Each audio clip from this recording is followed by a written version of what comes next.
apex predator.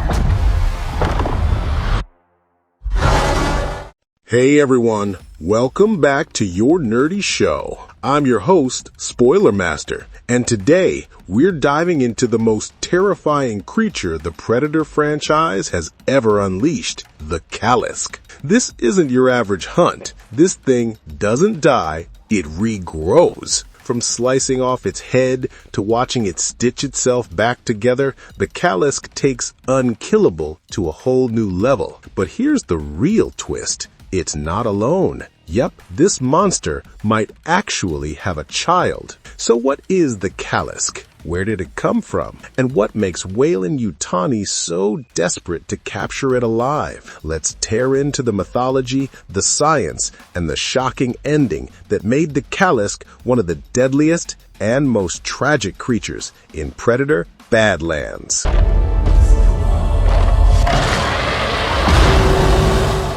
The birthplace of a nightmare, Jenna, the Death Planet. Before we even meet the Kalisk, the movie paints Jenna, also called the Death Planet, as a nightmare realm that makes Earth's deadliest jungles look like playgrounds. Everything on Jenna is designed to kill. The grass cuts like blades, the insects explode on contact, and even the trees are carnivorous, trapping and devouring anything that gets too close. And in the middle of this evolutionary war zone lives the Kalisk, the apex of apex predators. Standing nearly 10 meters tall, this monstrous creature is a fortress of living armor, with black, chitinous skin covered in spikes and bone-like ridges. Its head, draped with dreadlock-like tendrils, mirrors the Yautja's own design, hinting at some eerie evolutionary parallel. Its mouth is a nightmare of jagged teeth, each capable of tearing through armor and steel. To the Yautja, the Kalisk isn't just prey, it's a legend. Stories of the unkillable beast of Jenna have circulated for centuries, yet no predator has ever claimed its trophy. In their culture, that makes the Kalisk sacred, a living embodiment of the ultimate challenge. But to Weyland-Yutani, it's not a myth, it's an opportunity, an organic weapon waiting to be harnessed. That's the beauty of Predator Badlands. It's not just hunter versus hunted, it's ideology versus greed. The Yautja see the Kalisk as a test of honor. Weyland-Yutani sees it as profit. And in between stands Dek, a young predator trying to prove himself.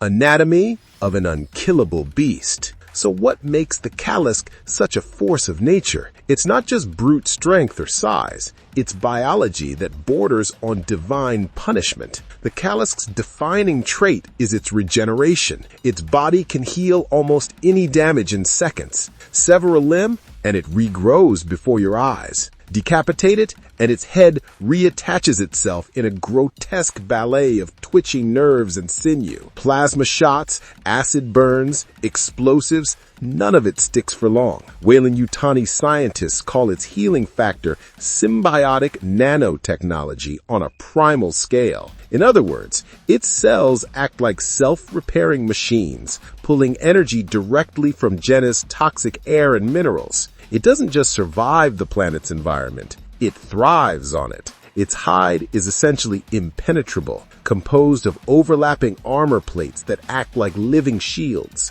Plasma bolts scorch it, but don't penetrate. Explosions only stagger it. It can punch through reinforced metal, uproot trees, and crush a Yautja with a single blow. But the Kalisk isn't a mindless brute. Its senses are fine-tuned to perfection. Thermal vision to detect heat signatures, echolocation to map its surroundings, and pheromonal detection to identify kin and threats alike. It's both predator and guardian. And then there's its intelligence. Beneath the roaring violence is a creature capable of compassion. The film shows this in one of its most shocking scenes, when it spares Dek's life after recognizing the scent of its infant, Bud, on him. In that moment, the Kalisk becomes more than a monster. It becomes a mother.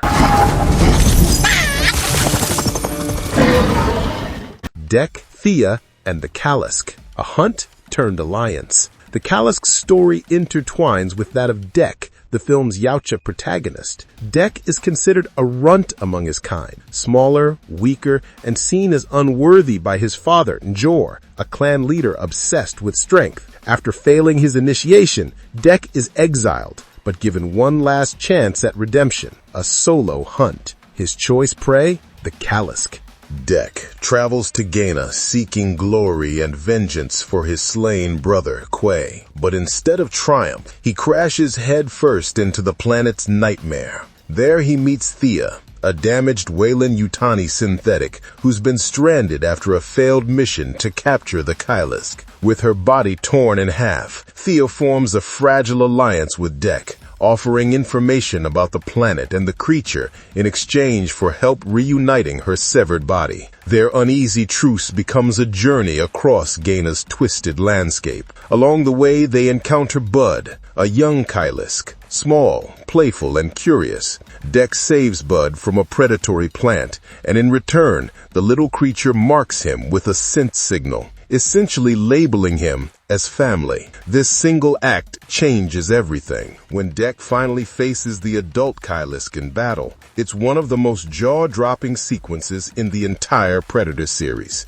Plasma bolts, wrist blades, explosions, nothing works. Dek manages to sever the creature's head in a heroic moment, only to watch it reattach and heal before his eyes. Broken and defeated, Dek prepares for death, but as the Kalisk looms over him, it stops. It smells the mark of its offspring and spares him. For a species built on dominance and death, this act of mercy is unheard of. It's the first sign that this beast may understand compassion better than any hunter ever has.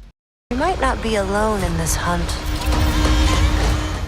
The true monster, Weyland-Yutani. While Dek and the Kalisk share this moment of mutual recognition, Weyland-Yutani makes its move. Led by Tessa, a ruthless synthetic who's essentially Thea's dark mirror, the corporation launches a full assault to capture the Kalisk alive. Using cryonets, sonic traps, and neural inhibitors, they immobilize the creature and haul it to their base. Here, the film dives into classic alien territory. Corporate science gone mad. The Kalisk is probed, cut open, and studied. Its regenerative tissue is harvested for military applications. Tessa envisions an army of self-healing soldiers, part human, part Kalisk. Dek, captured alongside Thea, learns the horrifying truth. Weyland-Yutani doesn't just want the Kalisk. It wants to clone it, weaponize it, and unleash it. The so-called gods of hunting and survival have been outmatched,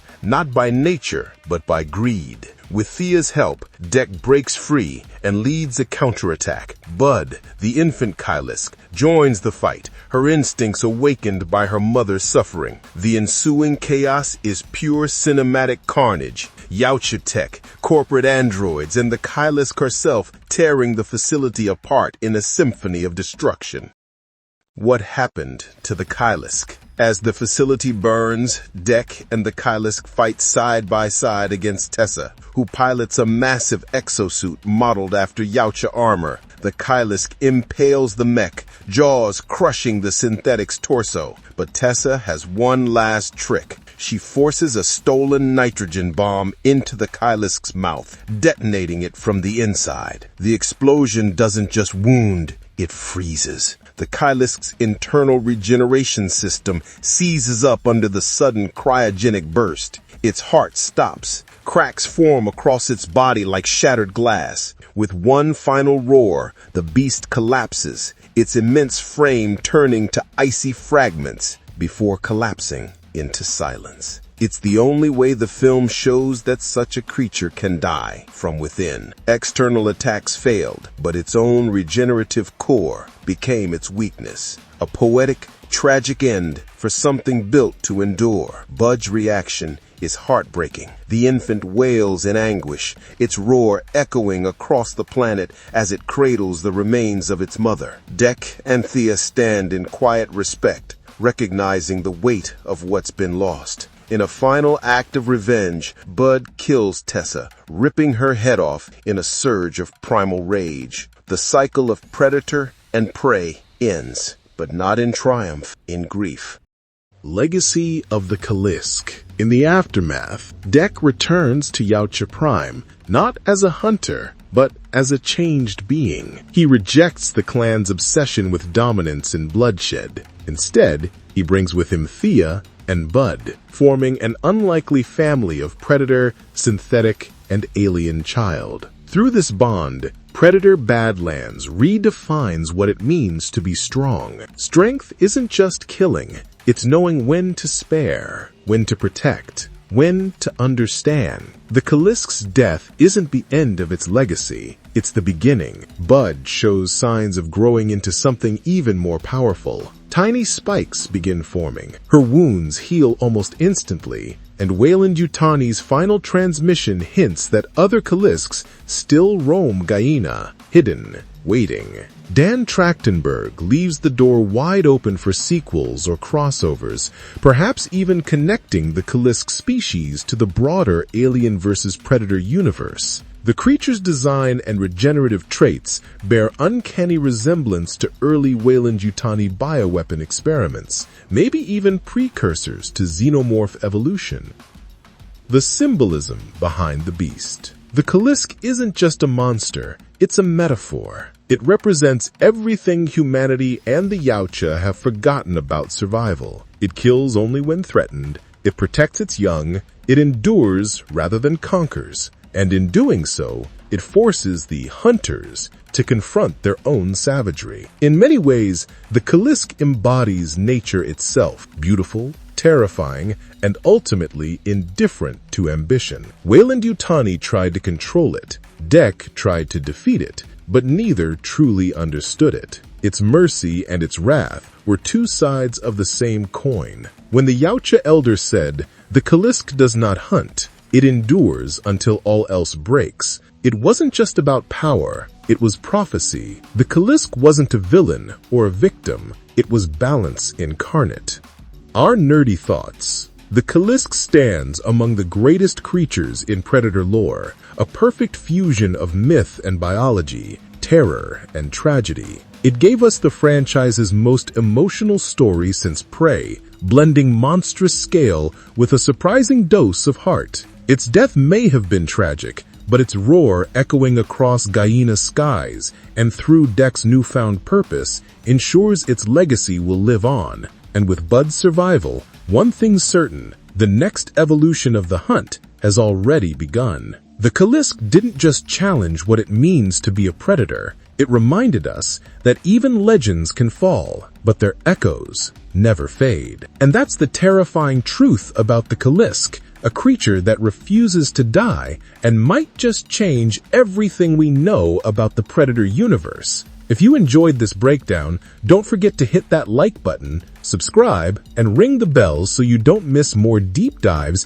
into Predator Badlands and beyond. Until next time, stay sharp, and remember, some hunts are better left unfinished. Now what the heck, I'll laugh anyway.